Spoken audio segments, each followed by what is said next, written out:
Boa noite, seja bem-vindo a mais um Vale Conexão. Hoje em ritmo de celebração. Celebração por quê? Porque é motivo de comemorar. O Aracati está em festas.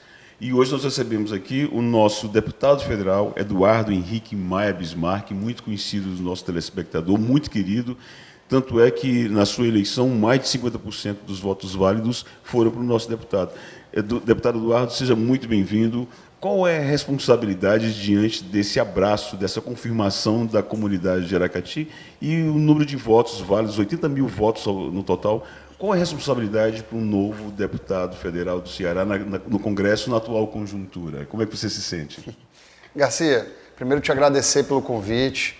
Eu estou muito feliz de estar participando aqui do seu programa. É um programa que eu assisto, eu sou um ouvinte, uma audiência de vocês, acompanho. Quero parabenizar também a todos que fazem esse programa, alguns são meus amigos de convivência, inclusive você. Então, parabenizar pelo programa Tá Valendo, que continua por muitos anos aí, esse formato bacana e que leva a informação para todo o nosso Vale do Jaguaribe e para nosso Aracati. Vale ressaltar, interrompendo, que esses projetos são uma parceria com a TV Sinal, Grupo Sinal, do qual você faz parte também e que acreditou nesse projeto e vem acreditando. Exatamente. A gente transmite lá, mas o mérito da construção do programa e da idealização é de vocês e abrilhanta a programação da TV Sinal. Bom, fui eleito deputado federal, sou muito grato ao povo de Aracati, ao povo do Ceará, por essa votação. Foi uma votação expressiva, de 87 mil votos, dos quais 20 mil, arredondando, foram aqui do Aracati. Isso me dá uma responsabilidade muito grande com o município, com a população do município, com o prefeito, que é quem vai estar me cobrando o resultado, né? Para a população que ele está administrando, né? Então, eu tenho todo o carinho, todo o interesse de fazer pelo nosso Aracati. Mas mais do que isso, eu tenho a obrigação. Então, farei com muito prazer, né? O que estiver ao meu alcance para poder destinar de recursos, de benefícios para que o nosso município, pode ter certeza que Aracati estará em primeiro lugar. Ontem eu estava conversando com alguém ligado à prefeitura e estava falando que é muito bom ver Aracati nesse novo tempo, né? Porque a gente vê um novo desenho na cidade, a gente vê as obras acontecendo, você se sente orgulhoso e o principal patrimônio dessa mudança é você ver elevada a autoestima da gente. As pessoas estão com a autoestima elevada, gostando de dizer que são de Aracati, de onde pertencem, querendo se mostrar, e isso é muito bom de se ver. Com a relação, e eu acredito que a relação seja muito direta, da sua aceitação, da resposta à sua eleição, com relação à aprovação do governo do seu pai, Bismarck Maia, como é que você faz essa relação? Olha, isso aí era uma coisa que extrapolava os limites do nosso município. Sim. Então, aonde eu andava no estado do Ceará, e eu andei esse estado do Ceará inteiro, posso lhe falar, não foi uma campanha pé no chão, uma campanha feita de carro, uma campanha que eu comecei uma pré-campanha muito antecipada para poder discutir e entender melhor as situações das diferentes regiões, mas aonde eu chegava, o pessoal tinha referência, de onde você é? Eu falei, do Aracati. A pessoa podia não me conhecer, nunca ter ouvido falar do prefeito Bismarck, nem do Eduardo Bismarck, mas ela sabia que em Aracati estava acontecendo alguma coisa diferente. E aí, isso ajudava, como cartão de visita, a apresentação, ajudava para que as pessoas que queriam entrar no projeto, elas aceitavam melhor. Falavam, olha, se eles estão fazendo alguma coisa diferente lá, é porque eles sabem como fazer. E a maioria das cidades, a gente vê terra arrasada aí por muitos lugares, por muitos municípios. A maioria das prefeituras hoje não estão andando bem, não estão conseguindo sequer pagar a folha de funcionários. Muitas prefeituras, praticamente no estado do Ceará inteiro.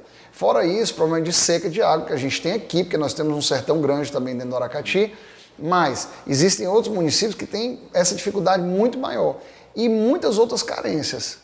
E qual é o maior problema que eu acho hoje? São nos municípios menores e mais afastados, que dificulta ainda mais. Então você pega uma cidade pequena, que não tem uma expressividade eleitoral muito grande, acaba sendo esquecida por alguns parlamentares que são votados lá. E é essa lógica que eu vou tentar inverter também, que é você dar uma atenção maior onde mais precisa, que é o que eu aprendi com meu pai a vida inteira, hoje prefeito de Aracati, que é trabalhar por quem mais precisa. Então, Então nós temos que dar uma prioridade sim para o nosso Aracati. Minhas raízes são daqui, minha vida é aqui do Vale do Jaguaribe, mas a gente tem que olhar o estado como um todo, porque afinal de contas eu fui eleito pelo povo do Ceará, né? Deputado, eu acompanhei a sua campanha e eu achei muito intenso. Eu ficava admirado como é que você conseguia estar em 3 lugares quase que ao mesmo tempo, saindo de uma cidade, indo para outra. E com as redes sociais hoje, a gente parece que tem uma relação muito íntima, né? A gente acompanha a vida das pessoas e você é muito atuante nas redes sociais. Sua campanha foi muito em cima das redes sociais também. Eu conseguia perceber as lives, os depoimentos, a juventude também se manifestando. Foi bem interessante a campanha que foi realizada. Mas a pergunta é: quem era Eduardo Bismarck, antes de começar a campanha e após a campanha? Após essa imersão, esse mergulho dentro da nossa cultura, dessa relação com o povo, o que muda? Qual o olhar que se transforma a partir desse processo? Garcia, sua pergunta ela é muito inteligente e muito boa. Eu gosto muito, é a primeira vez que eu estou tendo a oportunidade de falar sobre isso, e era uma coisa que eu já vinha refletindo. Eu sempre fui uma pessoa que trabalhei em bastidores, sempre fui uma pessoa que trabalhei num ambiente mais discreto, porque eu não tinha vida pública, não tinha uma carreira pública. E sempre fui muito resolutivo, sempre resolvi bastante as coisas, mas num ambiente mais reservado, sem precisar estar aparecendo ou demonstrando nada. E aí, de repente, quando você entra na vida pública, a rede social ela vem como uma ferramenta para poder você mostrar o que você está fazendo. Não adianta só você ter o peixe, você precisa vender ele. E aí eu tentei mostrar que o quão eu estava batalhando, o quão eu estava buscando aquilo para um projeto de renovação da Câmara dos Deputados. Compromisso, né? E mostrando meu compromisso e mostrando o trabalho, que eu sou uma pessoa que gosta de trabalhar, que gosta de estar presente, que gosta de comparecer. O que mudou? Que é a sua pergunta. Eu saí, a gente sempre acha que está plenamente preparado, a gente sempre acha que já está ali naquele momento que a gente conhece as coisas, mas a gente sempre precisa aprender mais, né?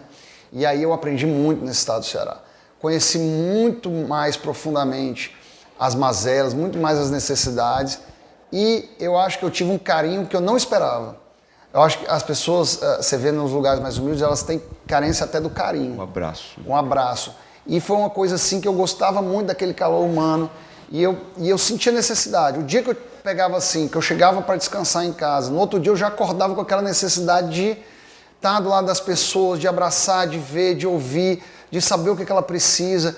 Então eu saí mais fortalecido emocionalmente, eu saí mais conhecedor das mazelas, do que o povo precisa. Mais humano também. Mais humano. Então, para mim, eu acho que esse processo de campanha foi muito importante. A gente entra na campanha dizendo assim, nossa, é sacrificante, é um liquidificador isso que fazem com os políticos. Aí ficava pensando, como é que um político de mais idade consegue fazer isso? Mas quando eu terminei o processo... Muitos não conseguiram nessa campanha, né? Exatamente. Mas não é nem questão de ser de ideias novas ou da pessoa ser novo de idade. É questão do próprio sacrifício físico, de ter que estar em 2, 3 municípios no mesmo dia, de caminhadas, de tudo. E aí, quando eu terminei o processo, a conclusão que eu tive foi o seguinte: é necessário. A campanha ela é necessária. E aí, com todo respeito, quem não tiver condições, mas que seja possa ser um excelente parlamentar, esse processo de conhecimento, de imersão, de você estar sempre ao lado do povo, ela é absolutamente necessária para a construção do mandato. Eu não seria um bom parlamentar se eu não tivesse feito essa campanha. Entendeu? Então eu acho que eu poderia ser um bom parlamentar de resultado de bastidor, mas eu não seria um parlamentar mais humano, como eu acho que eu vou ser, eu não seria um parlamentar mais preparado e mais conhecedor se eu não tivesse feito esse trabalho. Então foi muito gratificante, eu saí muito feliz, foi assim, uma coisa que realmente eu tenho que agradecer a Deus por essa oportunidade, não de ter sido eleito só, mas de ter passado por essa campanha. Existe uma frase popular que diz que sorte é a soma de preparo mais oportunidade. E você falou agora há pouco que você é um homem que era um homem mais de bastidores, gosta mais do reservado, de ser atuante, mas mais da perspectiva de desenhar as estratégias do que colocar a cara exposta. Era assim até bem pouco. E eu estava pensando sobre você nessa perspectiva também é um homem afeito à leitura. Você gosta de ler. Exatamente. Principalmente assuntos pertinentes ao seu ambiente de trabalho, ao seu universo de atuação. E vi que você está lendo o livro do Daniel Pink. Isso. Que é o quando. E ele fala que o timing é uma ciência. Não existe essa coisa do acaso. Exatamente. Chegou o seu tempo? Você acha isso também? Era o seu tempo? Este é o momento? Eu acho que era o momento. O timing certo era esse. Na campanha passada, na eleição passada, eu cheguei a me inscrever e retirei a minha candidatura com 2 dias. Porque não era o momento. Não que eu talvez não tivesse preparado, eu não fosse prestar um bom mandato. Mas a minha vida pessoal, naquele momento, eu não podia entrar naquela jornada. E nessa jornada agora, dessa eleição, tudo conspirou a favor. Então, eu já estava morando em Fortaleza, já tinha voltado a morar aqui no Ceará. O meu pai já era um prefeito, uma pessoa que daria uma carga, um respaldo, porque se eu tivesse um prefeito aqui de oposição, talvez eu não poderia prestar um bom serviço para Aracati. Então, eu já estava assim, me dividindo entre Fortaleza e Aracati, toda semana. Já estava com o pai prefeito aqui. O Congresso precisava de renovação, que é muito importante, até que a renovação foi de 46%. Só na Câmara dos Deputados, o Congresso precisava de renovação. Eu tinha uma experiência no Congresso, eu acompanhei 4 legislaturas, legislatura é aquele período de 4 anos. Eu acompanhei 4 legislaturas do Congresso como advogado, defendendo associações e sindicatos de trabalhadores, acompanhando projetos de lei de interesse deles. Então eu sei como é que funciona o Congresso. O ambiente é familiar. O ambiente é familiar, eu sei como é que funciona. Eu olhava ali e falava, eu sou melhor do que esses que estão aqui. Aqueles corredores, aquelas rampas não assustam mais, né? Não, já chego. Esteiras. Exatamente, já chego lá com experiência. Então eu conheci o Congresso Nacional, eu sei como é que funciona. E aí eu acho que essa oportunidade, esse momento, tudo conspirou a favor. E quando conspira a favor e o povo quer, não tem jeito, a coisa acontece. E aí eu espero prestar um bom serviço. E no livro ele fala muito eu ainda estou lendo ele, é um livro curto, mas eu tenho mania de ler 2, 3 livros no mesmo tempo. Eu também gosto. Quebra a rotina, a expectativa e você areja a cabeça quando volta. Exatamente. Eu estava com muita saudade de ler livro, porque eu parei de ler no começo do ano. Sim. Por conta da campanha. Eu levei muito livro para viajar. Viajava comigo, dentro da bolsa. Mas não funcionava. Levei muito livro para viajar comigo. Mas ler mesmo eu voltei a ler agora.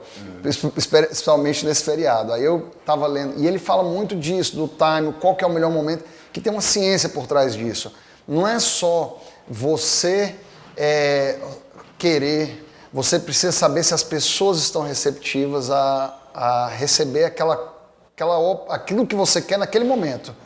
E existe uma ciência por trás, existem diversos estudos que mostram isso, e aí você precisa saber até na hora do dia ou ao longo do ano, quando é que você pode implementar a sua oportunidade de fazer uma coisa. Se você quer fazer um exercício, o melhor momento é aquele. Se você quer fazer um exercício que eu faço físico, que eu falo. Se você quer fazer uma entrevista de emprego, qual é o melhor momento? Não vá ao médico à tarde, ele aconselha, parece. Exatamente. Não sei porque, não li o livro ainda, mas eu vi alguma coisa a respeito. Eu te presto, já estou terminando. Tá ótimo. Outro livro que você está lendo também é um livro, O Príncipe, que fala do Marcelo Odebrecht. Exatamente. É isso? Que ele coloca como sendo um cidadão de família, é um homem do bem, amado pelos funcionários, sempre um exemplo a ser seguido, mas que na contramão disso era líder de uma quadrilha que coloca como sendo um dos grandes responsáveis pela onda de corrupção que assola o país recentemente, né?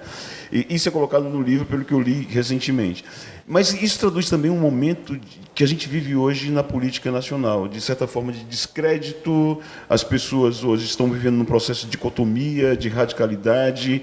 E acredito que você, como citou agora há pouco, viu muito nessa onda da necessidade de renovação do Congresso. Não só isso, lógico, pelos seus talentos, pelo que você professa, mas como é que você analisa o cenário atual da política nacional, já que você agora é um dos nossos representantes no Congresso Nacional? Olha, O Príncipe é um livro que mostra 2 lados, eu gosto muito de biografia, 2 lados não o Príncipe Maquiavel, o Príncipe do Marcelo Odebrecht, né? Que mostra 2 lados do perfil dele. Um perfil de uma pessoa que se envolveu no sistema corrupto e uma pessoa que é líder. E homem de família, né? E ele liderou o sistema corrupto, né? Por que ele ingressou naquele sistema corrupto? Porque era a forma que colocaram para ele e ele achou bom navegar naquelas águas. O livro mostra esse antagonismo, mas eu achei inspirador a experiência de você ver o que houve de errado, como é que funcionaram as coisas erradas, para poder como é que foi construído qual foi a semente do que transformou aquilo tudo naquela mar de corrupção que a gente enxerga hoje. Para quê? Para a gente entender o que tem, qual que é o princípio da coisa. Onde é que inicia, quando é que a corrupção inicia. Contexto, fisiologismo. Exatamente. Estou tentando colocar numa linguagem clara para poder dizer o seguinte, às vezes a gente acaba, não falo a gente, nós, mas as pessoas acabam se envolvendo num processo e agindo com naturalidade, que foi o que houve o caso do Marcelo, ele agiu com naturalidade, achando que aquilo era normal, porque aquilo nasceu dentro de um contexto. E aí, para mim, me interessa muito saber por que ele foi jogado e o que convenceu ele a agir daquela forma. Para identificar um eventual nascedor disso no futuro. Sim, sem dúvida. Como parlamentar mesmo. Sim. A gente vê o Brasil querendo voltar a raízes éticas, vê o Brasil querendo voltar a fazer uma ruptura, uma negação do que está aí, muito grande, mas talvez a grande massa, e você sabe disso, que às vezes a grande massa não age com racionalidade, né? Sim. Onde está o ponto de equilíbrio? Exatamente. Mas a gente vai ter que passar por esse processo, talvez seja importante. Se não for o melhor processo, nós vamos ter que lá na frente revertê-lo. Quais serão as consequências e o sofrimento do povo brasileiro ao longo disso? Eu não sei, só o futuro dirá, a história vai escrever isso. Mas a gente tem que trabalhar para evitar que o Brasil caia no mesmo processo que nós caímos, de corrupção endêmica, de corrupção na cabeça de todo mundo. Ou seja, a gente tem que trabalhar para um Brasil mais ético, para que a gente possa realmente ser um país de primeiro mundo. Nós temos um país muito rico. E tanto é que está aguentando tudo isso, né? Quanto tempo, né? Você é casado há quase 10 anos. A dona Nádia tem 3 filhos. O Pedro Henrique, João Henrique e a Maria Luísa. Maria Luísa mais nova, é a caçula. É a história da carochinha lá, Pedro, João e Maria. Pedro, João e Maria, muito bom. E você, pelo que eu vi, adora estar com seus filhos. Você curte muito esse momento de pai, de troca, de brincadeira. E gosta de cozinhar também. Eu já vi também algumas coisas que você improvisando na cozinha também. Bem família. Exato. Certo? E a pergunta que eu quero fazer, a partir desse contexto, eu também sou pai, tenho um filho Pedro também, de 11 anos, você tem uma grande oportunidade, enquanto nosso representante do Congresso Nacional, de transformar o que está posto e de apontar um futuro. Que futuro você quer entregar para os seus 3 filhos, para os seus 3 tesouros? É uma pergunta muito interessante, muito boa. Todo mundo quer entregar um Brasil melhor, né? E há muitos anos eu escuto isso. Eu escutava isso quando eu era jovem. O país do futuro, o país do lá atrás. Exatamente. Que país do futuro é esse? Que país melhor é esse? Eu acho que a gente precisa entregar um país com mais oportunidades, que todos tenham oportunidades iguais, seja ele que tenha saído de uma escola particular ou de uma escola pública, que eles possam crescer, que eles possam ter acesso à faculdade, que eles possam ter acesso a emprego, possam ter acesso ao empreendedorismo, possam ter acesso a um emprego estável. Um Brasil que tem uma estabilidade institucional, mas também tem uma estabilidade econômica. Sim. Então, para tudo isso, a base disso é a educação, você sabe disso. Isso está numa casa de educação, muito Exatamente. Bom ouvir isso. A gente precisa focar na educação muito fortemente, mas a educação é um projeto de longo prazo. Sim. Então, eu acredito que tudo passa pela educação. A educação é o futuro, mas nós não podemos ter essa pauta única. Existem problemas que a gente precisa resolver hoje. Urgente. A gente não vai conseguir, com a educação, resolver o problema da mãe de família que mora numa casa caindo num interior onde não tem água. Habitação, sem saneamento, sem... Então você precisa dar dignidade. As pessoas muitas vezes querem o básico. Então a gente precisa resolver o que as necessidades do povo hoje. Saneamento, habitação, oportunidade, uma economia sustentável e ao mesmo tempo a gente tem que ir trabalhando a pauta da educação. Com isso nós vamos resolver também por tabela a questão da segurança, eu acredito. Sem dúvida. Porque quando você entra na educação, você resolve questão de segurança, questão de saúde também impacta, passa pela educação. E você, todas as questões da realidade passam pelo trabalho, emprego, você vê que saneamento, nos lugares onde tem saneamento, o gasto público com saúde diminui bastante. Sensivelmente. Entendeu? Então, tudo isso é importante. Tudo isso é importante. Você tem que fazer um processo como um todo. Não adianta só você investir só numa pauta da educação que, como foi o caso do Cristóvão Buarque, que falou só de educação naquela campanha que ele foi candidato a presidente, e esquecendo um pouco do resto. A educação é fundamental, é o futuro, como eu já disse aqui. A gente tem que investir em escola de tempo integral, tem que investir em uma escola pública que o aluno público tenha a oportunidade igual do aluno da escola privada. É que você falou agora uma palavra que me chama a atenção, que é dignidade, né? As pessoas se sentem dignas de estarem naquela cidade, se perceberem naquela cidade, se sentem contempladas enquanto cidadãs, né? Eu acho muito interessante. E eu acho que às vezes a gente também confunde muito a questão da educação com escolarização. A educação está dentro de casa também. Eu acho que a gente precisa passar por um processo de educação política, inclusive, para ser mais participativo, né, nas decisões do governo, e educação no sentido macro. Eu acho que o que está acontecendo hoje em Aracati é extremamente educativo. Quando você percebe, eu vi recentemente algo que aconteceu com relação à Rua Grande, aqueles vasos lindos que estão lá, e que alguém foi lá numa atitude, não sei em que contexto, mas de vândalo e quebrou alguns vasos daquele. O que eu vi foi uma perspectiva de uma comunidade educada e reivindicando o direito de uma cidade bela e cuidada e zelosa. Aquilo, de certa forma, mostra a educação do povo a partir de um gesto de ornamentação e de paisagismo da própria prefeitura. Então, eu acho que a educação em todos os sentidos. Exatamente. Em todos os sentidos. É a cidadania. Sim. Que a gente, que é a dignidade que você falou. É a dignidade, a cidadania, é a pessoa ter amor por aquilo. Quando ela vê uma cidade degradada, que o próprio prefeito não tem um amor pela cidade, ela não tem o mesmo amor. Quando a gente pega uma gestão, não estou falando só de Aracati, eu estou falando de qualquer exemplo no Brasil, mas você vê, por exemplo, aqui no Aracati, a minha mãe, que é a primeira-dama do município, cuidando dos vasos, ela mesma fazendo, plantando, tudo. A igreja da matriz ali do lado, eu vi. Exatamente, ela não estava lá para dar o exemplo, ela estava lá fazendo porque ela gosta, porque ela ama, estava cuidando. Mas aquilo também dá o exemplo. Sim. E as pessoas, elas se sentem parte daquilo. Se apropriam, tem pertença. Exatamente. Né? E elas fazem parte daquilo. Hoje, a gente vê assim, muitas ruas sendo asfaltadas aqui no Aracati, e as pessoas querem que a dela também seja asfaltada. Entendeu? Existe um cronograma de asfalto que será cumprido e depois serão inseridas novas ruas. Sim. Mas todo mundo quer que seja asfaltado. Por quê? Porque as pessoas já identificaram que aquilo é uma coisa boa, que aquilo traz uma dignidade maior para ela. É muito interessante você falando sobre isso. Vou já fazer outra pergunta para ir para o outro bloco que estão me apertando aqui com relação ao tempo. Mas é que é muito gostoso você entrar hoje em Aracati. Eu não estou fazendo propaganda gratuita de Aracati, estou falando da experiência enquanto cidadão. E ver que o fio de pedra está pintado, está sempre limpo, está sempre organizado aquela entrada principal de Aracati, que não tem mais só uma entrada, tem outras entradas e saídas também. Mas é interessante as ruas recentemente asfaltadas, que a gente vê as pessoas com a cultura de varrer o terreiro, varrendo o seu asfalto também, e às vezes usando aquele espaço como área de convivência, colocando uma mesa. É muito interessante esse sentimento de pertencimento que você está falando. Mas eu queria te perguntar sobre juventude. Tá? A sua campanha foi muito marcada pelo rosto da juventude. Eu sei que não foram só jovens que votaram e que te elegeram, mas era muito marcante nesse sentido. Que juventude é essa e o que essa juventude pode esperar do deputado? E a gente deixa isso para o próximo bloco, tá bom assim? Ok, combinado.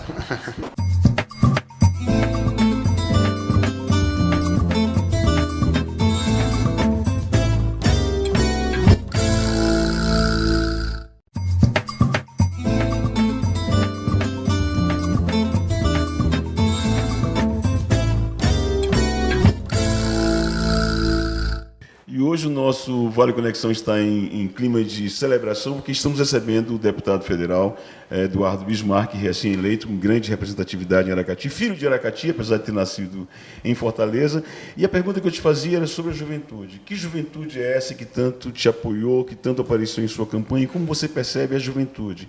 A gente costuma querer homogeneizar algo que é tão díspare, é tão heterogêneo, né? Quem é essa juventude do Brasil hoje que tanto fez e tanto apareceu na sua campanha? Acho que aqui começou o projeto de deputado federal aqui em Aracati.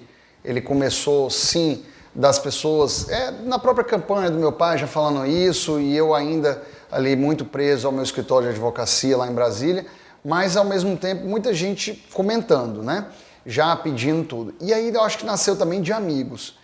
E a grande parte dos meus amigos aqui de Aracati são mais ou menos da minha idade, mais novos, inclusive. E eles mesmos desejando se sentir representados. Porque a gente vê, não só aqui no Aracati, mas a gente vê políticos que vêm, são votados, mas às vezes que as pessoas não se sentem representadas por ele. E muitos municípios, é aquela história, né? Não estou querendo falar muito aqui da política do Aracati, para também não depois dizerem que eu estou falando de alguém. Você é deputado federal do Ceará. Mas pelo Ceará. Em todos os municípios, você ouve muito assim, só volta de 4 em 4 anos, foi votado aqui e nunca mais apareceu, todo esse tipo de coisa, que era uma coisa que me fazia raiva também. Enquanto cidadão, eleitor, também eu tinha muita decepção com isso. E aí o jovem não tinha aquela representatividade, ele não se enxergava, e o jovem hoje lidera muito o processo no Brasil inteiro. Sim. O jovem é que ele, às vezes, influencia o voto dentro de casa, porque ele tem mais acesso à informação. Hoje a informação está muito na rede social e na internet, e quem utiliza mais essas ferramentas é o jovem, inegavelmente.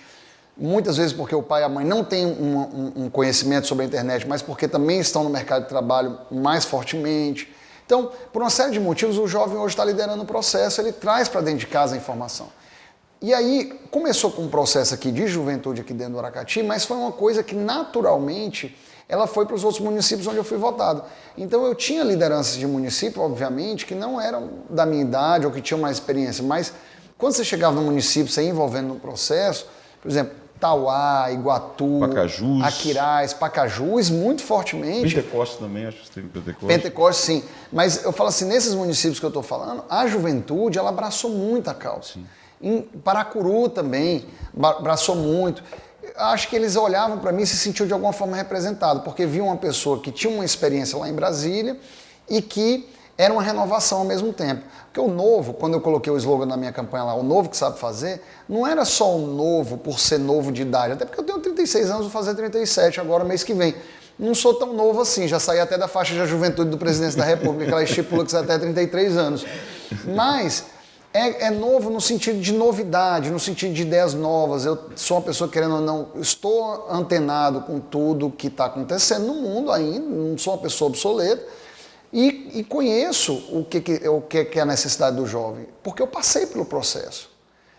Meu pai já estava morando aqui quando eu me formei em Brasília, porque eu fui com ele para Brasília, mas depois ele voltou para cá, até porque seguiu carreira aqui no governo Cid Gomes, e eu construí a minha carreira de advocacia sozinho, entendeu? Com todos os passos que eu galguei em Brasília, como advogado, dentro do meu escritório, eu galguei por minhas próprias pernas. Isso é uma grande vantagem, não estou criticando, muito pelo contrário. Meu pai ajudou minha vida inteira com a minha base pessoal, com a minha educação primária dentro de casa, com ética, com vários ensinamentos. Mas eu acho que assim, a minha vida profissional eu busquei ela, como muitas pessoas fazem isso, e isso é muito bacana, e eu entendo o que o jovem precisa hoje. Eu conheço o que é isso. E quando eu chegava nos municípios, que eu me reunia com esses jovens, às vezes até no momento de lazer, eles ficavam até assim, sem acreditar que aquilo estava acontecendo. Falava assim, como é que pode um deputado federal, candidato, viável, estar aqui com a gente, batendo esse papo, jogando um futebol, alguma coisa assim nesse sentido. E aí o pessoal acabava votando com carinho, com paixão, acreditando no projeto, mas eles entendendo a ruptura do processo, que você é acostumado a ver um deputado que chega para um evento e vai embora com aquele aparato de gente, entendeu? Que vem em torno dele, que muitas vezes ali são pessoas que são até financiadas com dinheiro público fazendo campanha, e chega o deputado, gente como a gente. Eduardo, gente como a gente, entendeu? Com um amigo que às vezes viajava comigo, que eu convidava para poder ajudar em alguma coisa. Quase mochileiro, né? Chegava lá, e aí, pessoal, o deputado sou eu. Mas me diga uma coisa, você falou que você entende o que o jovem precisa. O que é que o jovem precisa? O jovem hoje, ele precisa de oportunidade. Que tipo de oportunidade? Os processos hoje são muito travados para o jovem que está entrando. Por quê? Porque quem está em cima, na base econômica da pirâmide, ele quer se manter em cima. Está no papel dele, certo? Mas o jovem que está entrando, ele precisa de oportunidade. Quais são oportunidades? Todas de educação, profissional, dele poder ter dignidade. Então o jovem, depende da faixa etária. O jovem que está na escola, ele quer que a escola dele seja boa. Quando ele sai da escola, ele quer ter condições de ir para uma faculdade. Ele quer ter condições de ter acesso àquela faculdade. Ele só vai fazer isso se ele tiver tido uma escola boa. Se ele tiver tido uma boa educação escolar.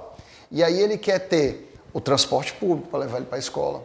Porque senão ele vai abandonar a escola. Ele quer ter condições de se manter. Ele quer ter um polo universitário perto da casa dele. Porque você pega, por exemplo, a região do Inhamuns, não tem um polo universitário lá. O jovem, para poder formar lá o jovem filho dos Inhamuns, ele tem que sair e morar ou em Juazeiro ou ir morar em Fortaleza ou ir morar em Iguatu, entendeu? Então, aí ele tem uma universidade, depois disso ele quer um emprego. Que oportunidade que ele vai ter de emprego? Como é que ele tem um primeiro emprego? Se todo mundo exige experiência. Como é que ele vai construir o estágio dele? Aí ele faz o emprego, às vezes vai ganhar uma renda, mas não tem a oportunidade do emprego dentro da profissão que ele quer. Então tudo isso é uma coisa que precisa ser melhor pensada, melhor estudada, para a gente dar oportunidade aos jovens. A gente tem duas coisas que eu bati assim, muito na minha campanha, eu espero que... Bati assim como proposta, e eu até te peço desculpa se eu estiver me alongando muito. Pois não. Uma delas é essa questão da descentralização dos polos universitários, da gente conseguir levar campos para regionais, certo? E uma outra que eu acho muito importante, que é a questão do empreendedorismo. Hoje a gente tem milhares de jovens no mundo inteiro, aqui em Aracati inclusive, meninos e meninas com 6 mil, 10 mil seguidores, tal, dentro de uma plataforma do Instagram. Quem vende o anúncio da página dele é o Instagram, não é ele? Sim. Aí como é que ele vende o anúncio? Às vezes ele faz uma permuta de uma roupa, às vezes ela faz uma permuta por um ingresso, de um show, tal, para fazer uma propagandazinha no Instagram dela. E o grande anunciante, que é um Ministério da Saúde, que é uma prefeitura de um município qualquer, que é um governo do estado, ele não consegue atingir esse jovem. Por quê? A maior parte dos recursos, a maior parte dos veículos de comunicação, eles retêm dos veículos de massa, ele retém. Aí você pega, às vezes, um youtuber que tem uma visualização muito maior do que um jornal do meio-dia de alguma televisão e que não consegue receber o anúncio na ponta. Tem que fazer um anúncio velado, porque o próprio CONAR, que é o Conselho das Agências de reguladora, né? Que é de propaganda. Já está controlando ele precisa colocar alguma coisa escrita embaixo para dizer que é publicidade, tal.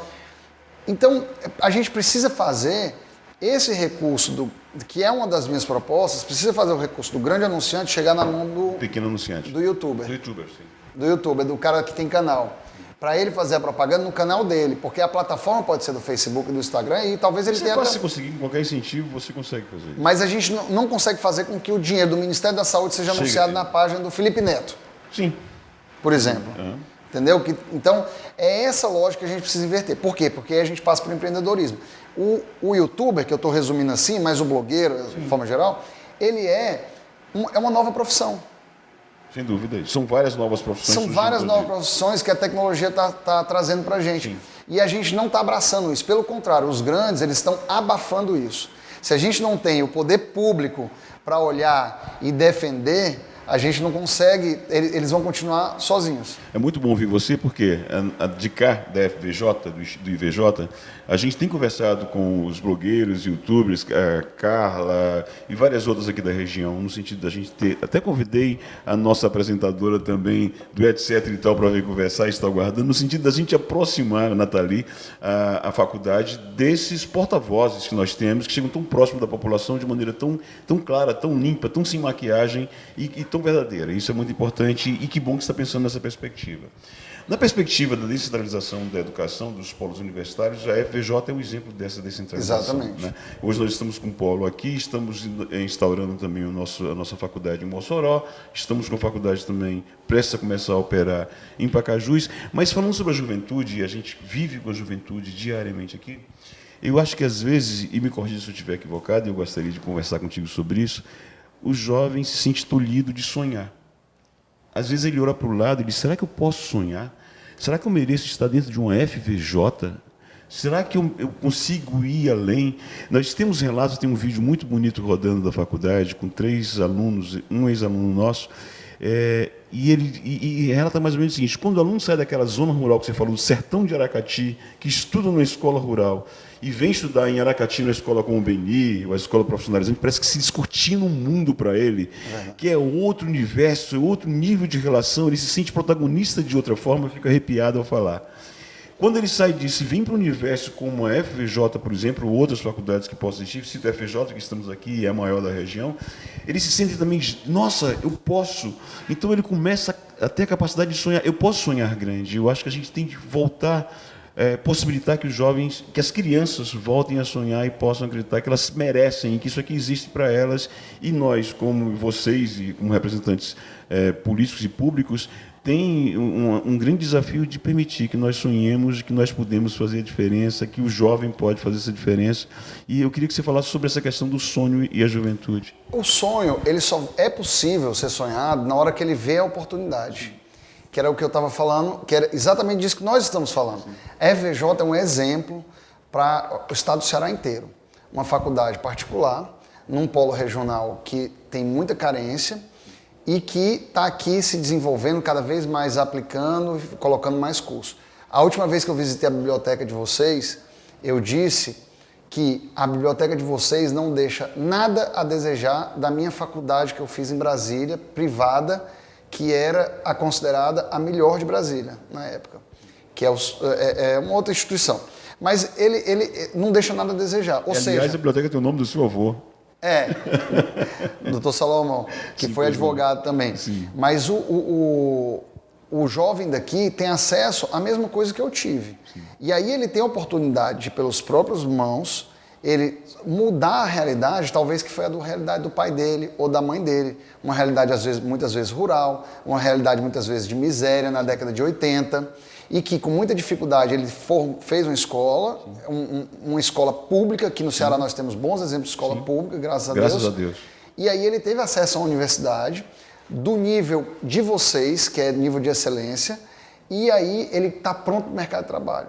Agora, se a economia não acompanhar o mesmo passo, ele vai ser mais um desempregado. E não retém esse talento na própria terra, que é um grande desafio nosso. O empreendedorismo entra nessa perspectiva. Exatamente. Uma das minhas propostas de campanha até também é olhar pela desburocratização das pequenas empresas que estão surgindo tudo. E aí nós estamos falando desde aquela, eu sou advogado, mas desde aquele jovem ou aquela jovem que sai daqui como advogado e quer montar um escritório de advocacia. Sim. Entendeu? E aí ele pode montar já hoje um escritório de advocacia unipessoal, que tem uma carga tributária bem menor, já é possível isso hoje no Brasil, mas ele leva quase 45 dias para montar. Que absurdo.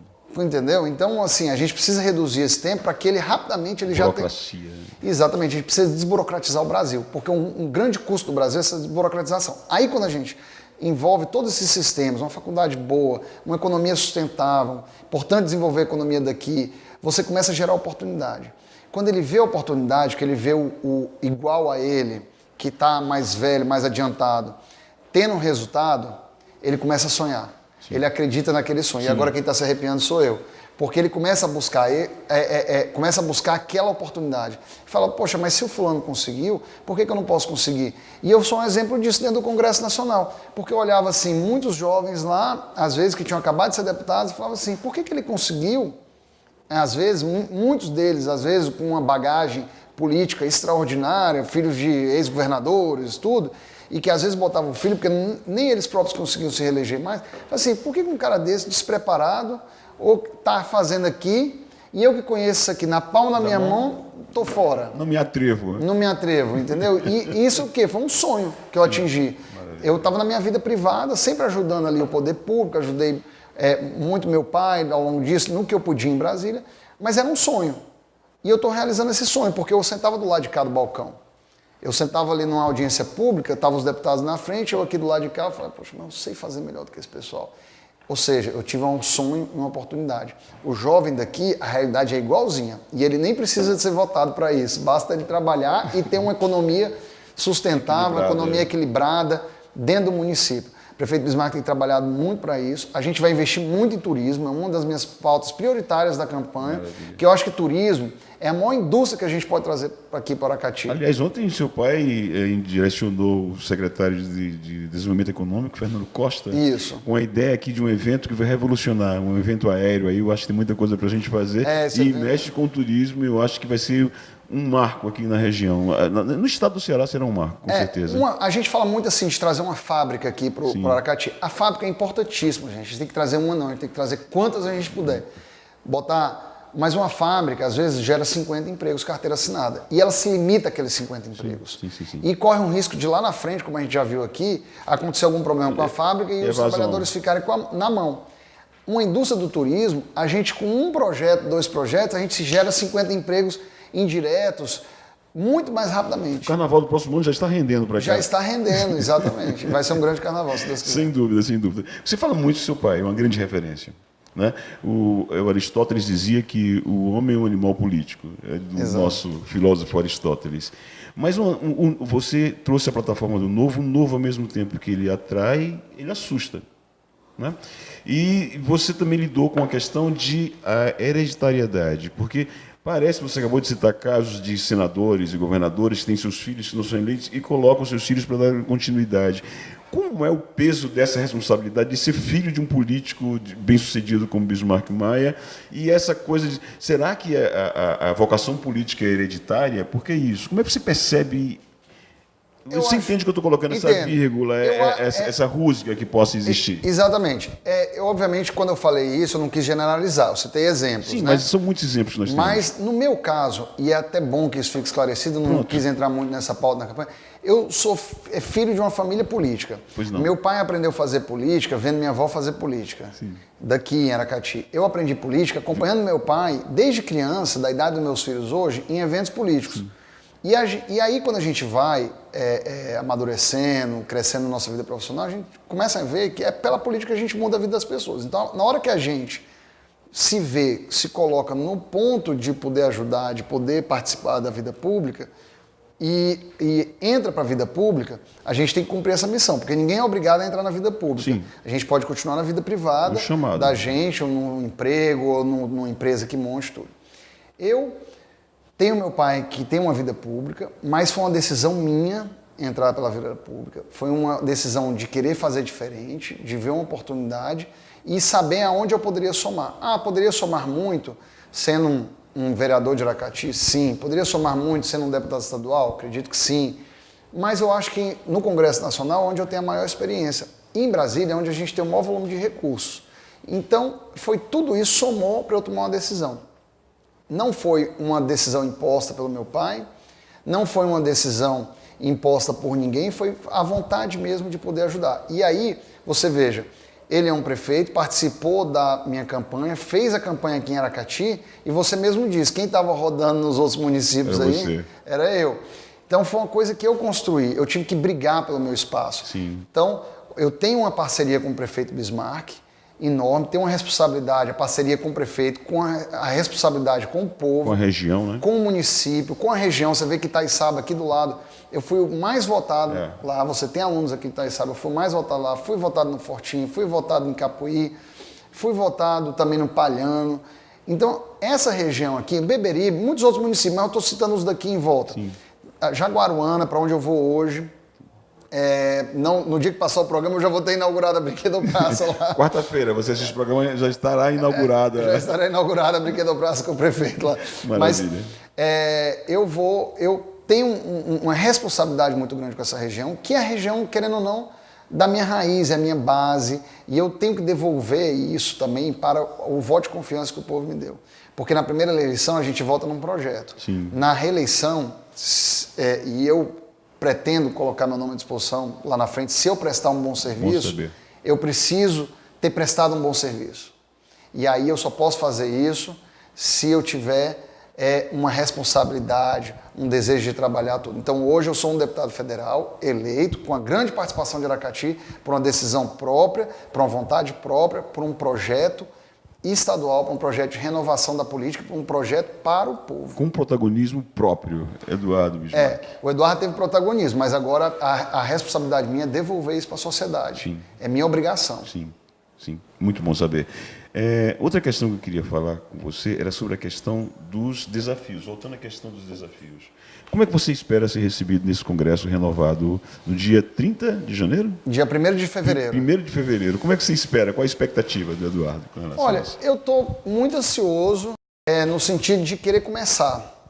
Então, daqui a 2 semanas mesmo, eu já vou a Brasília, cumprir a agenda já de deputado, não como não com gabinete não apossado ainda, mas já vou atrás de recursos, já vou atrás de emendas, que era um trabalho que eu já tinha feito para o prefeito daqui, de Aracati, mas que eu gostava de guardar isso reservado para que não parecesse que eu estava atrapalhando a gestão ou querendo fazer uma propaganda antecipada, nem nada. Então, como eu disse, eu sempre tive um trabalho discreto e eu sei trabalhar dessa forma, mas agora eu já vou essa semana como deputado eleito, ou na próxima, essa não, porque essa não vai ter sessão no Congresso, então a maioria dos políticos não vão estar lá, inclusive dos ministérios e tal.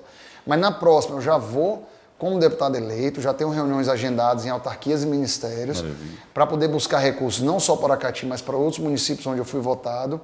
E então eu estou com essa ansiedade de trabalhar, de dar essa resposta, que eu acho que eu preciso. O Congresso que a gente vai entrar vai ser um Congresso renovado. Muitos que estão lá entrando pela primeira vez estão também com tantos anseios e responsabilidades dos seus respectivos eleitores dos outros estados, como eu. Então todo mundo deve estar com essa sede de trabalho. Eu espero um Congresso mais moderno, um Congresso mais ágil, mais justo e que retorne para a sociedade o que a sociedade pede. É isso que eu espero do próximo Congresso. É interessante que esse Congresso renovado, as pessoas novas que estão entrando, elas todas, a grande maioria, têm experiência política. É renovado no Congresso, mas já foi deputado estadual, já foi vereador, então tem uma vida política que facilita muito o trâmite dentro do Legislativo. Isso vai ser muito bom, essa experiência, e estamos muito esperançosos com essa novidade do Congresso. Eu percebi também, para os redes sociais também que acompanham bem, que você fez um gesto que eu achei muito interessante, que é de voltar às cidades onde foi eleito para agradecer as pessoas, para agradecer o eleitorado, para estar com as pessoas que trabalharam com você na campanha. Como foi esse reencontro? Olha, o pessoal está até, de certa forma, surpreso. Não é comum. Não é comum. Isso já modifica também um pouco, né, a minha condição de parlamentar. É a percepção, né? Exatamente. E agora, a receptividade das pessoas tem sido muito boa. Então eu tenho ido nos municípios, óbvio, eu não consigo fazer naquele ritmo que eu fiz antes, mas eu tenho ido sim, e vou a todos, entendeu? Antes até de tomar posse, mas voltando, agradecendo, falando com as pessoas.